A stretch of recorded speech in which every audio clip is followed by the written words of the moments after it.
Melting pot Malayali പാചകരീതി. മലയാളികളെ സംബന്ധിച്ചിടത്തോളം പരമ്പരാഗത കേരള വിഭവങ്ങൾ അവരുടെ സംസ്കാരവുമായും കുടുംബ പാരമ്പര്യവുമായും ബന്ധപ്പെട്ടിരിക്കുന്നു. പാചക രീതികളും ചേരുവകളും പാചക പാത്രങ്ങളും ഇവർ തലമുറകളിലൂടെ കൈമാറുന്നു. വെജിറ്റേറിയൻ, നോൺ വെജിറ്റേറിയൻ എന്നിവ ഉൾപ്പെടുന്ന സംസ്കാരങ്ങളുടെ സംഗമമാണ് മലയാള പാചകരീതി. ഇന്ത്യൻ, അറബ്, യൂറോപ്യൻ രുചികൾ കൂടിച്ചേർന്നതാണ് കേരള വിഭവങ്ങൾ. കടൽ തീരവും കായലുകളും ഉള്ള കേരളത്തിൽ മത്സ്യവിഭവങ്ങൾ എന്നും മലയാളിയുടെ മുഖ്യ ആഹാരമാണ്.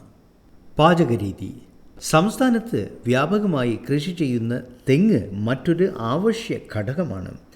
കുരുമുളക്, കറുവപ്പട്ട, ഏലം, ജീരകം, മഞ്ഞൾ തുടങ്ങിയ സുഗന്ധ വ്യഞ്ജനങ്ങൾ പലപ്പോഴും വിഭവങ്ങൾക്ക് മണവും രുചിയും നൽകാൻ